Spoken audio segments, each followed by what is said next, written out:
The 2025 McLaren Artura has 690 horsepower, 0 to 62 miles an hour in 3 seconds flat, and can do the quarter mile in 10.7 seconds.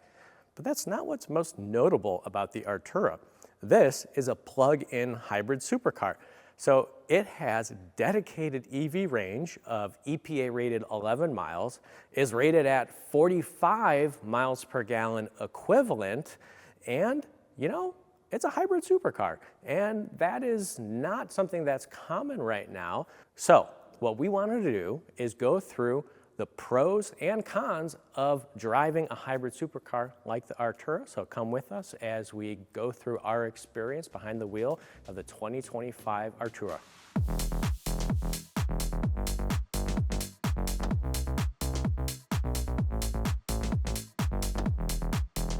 So a car that looks like this, you expect it to scream like a banshee, have this amazing shrieking exhaust, and it does with the optional sport exhaust, but what's really interesting is driving this in dedicated electric mode, because you drive in dedicated electric mode with the battery fully charged, and it's just nice and peaceful. And I drove into the city today from the suburbs.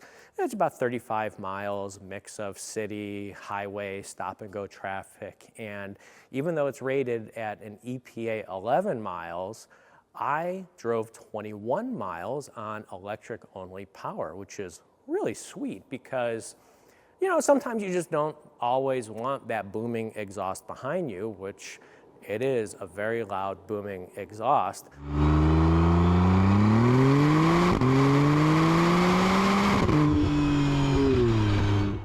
Sometimes, it's just nice to have a casual drive in, and this car can absolutely deliver on that, both in EV electric mode, but also, you may be surprised to hear, this is just a comfortable car. Like, I reviewed a BMW M235i Grand Coupe a couple months ago. This rides nicer than that. So this is absolutely a livable supercar, and that electric mode really helps. Now, are you going to be commuting in this daily? Probably not, but if it is something that appeals to you, that electric-only mode is very, very sweet. So, okay, that's part of the package here, but the other part is, of course, power. The combined 690 horsepower comes with that 90-ish horsepower electric motor, and it's a really unique experience because it helps fill in the gap of power where a twin turbocharged V6 may not have that power everywhere in the rev range. The electric motor and the battery come in to fill in the gaps, and you can be at low speeds and get a boost of power where you normally wouldn't. You feel it. It's a very interesting experience. It also helps just smooth out the acceleration experience. Wide open throttle on this is just nuts. It's a lot of fun.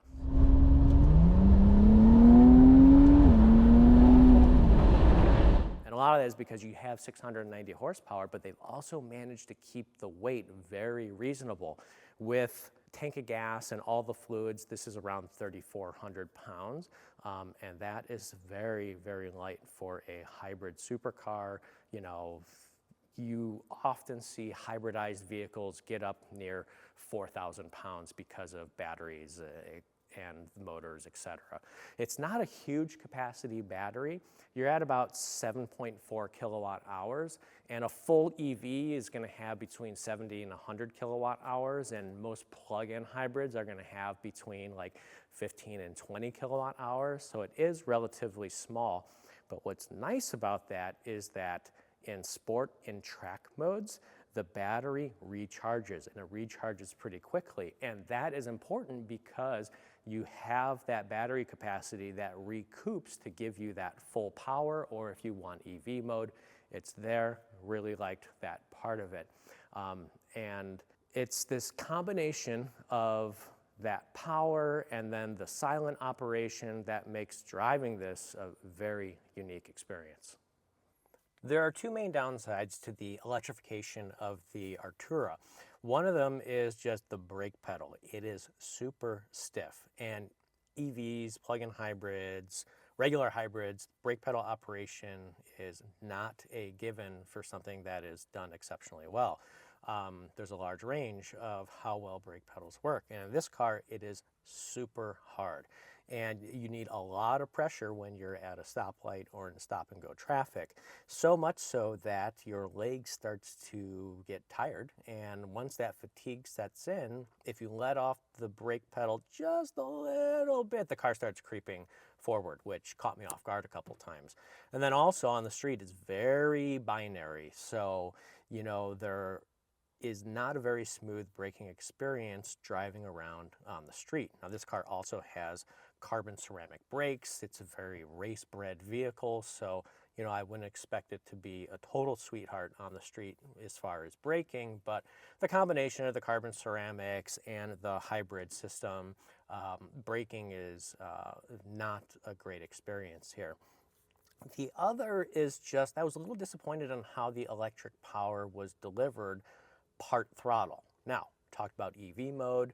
That's great that you have that, and also wide open throttle is just phenomenal, but part throttle operation is just a little mushy. You know, you feel the electric assist and it's not that sharp. You know, it's not like a full-blown EV where you have this just snap of acceleration. It's just a bit subdued, and you're only talking about like a 90-ish horsepower electric motor, so I wouldn't expect that, but I did want just a little bit more sharpness from that part throttle driving around town. Let's say you only want to give it like 3/4 acceleration or 3/4 pedal to pass, and it's just a little bit delayed, which is a bummer. Lastly, price. It starts at around $270-ish thousand, and this one is an as-tested $332,000. And in the lineup, the McLaren Artura is the middle vehicle between the entry-level GTS and the high-end 750S. And, you know, at the $332,000 range, really pushing up against that 750S. Oh yeah, one more thing. This is the Spider convertible. And I've got all positives to say about the convertible experience. It's an amazing, effortless top-down drive. Now, the top is a retractable hardtop. It'll come down in 11 seconds, and it even works while you're driving. And I prefer the convertible experience here to the Corvette C8. And a lot of that has to do with how the air is channeled through the vehicle. It's a very natural top-down experience in the McLaren versus the Corvette that kind of seems to beat you up a little bit with how the wind hits you. Now, the Corvette, of course, has much more cargo space with the top down than the McLaren that only has the front trunk. But as far as just like that top-down driving, much prefer the McLaren. Now on the downside, and this kind of is just overall with the McLaren experience, there's some brittleness to the interior.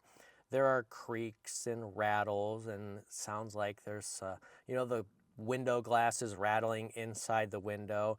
That does seem to be part of the experience, though. It's very similar to a GT that I have reviewed in the past. The Artura's electrification provides both its greatest strength, which is its versatility, its EV-only driving, its performance, but also I think it deserves some criticism for its around-town driving with its hard brake pedal and kind of mushy part accelerator acceleration. Now, I thoroughly enjoyed my time in this car, and I've reviewed the McLaren GT, which is now the GTS, and given the choice, I would definitely be looking at the Artura over the GT.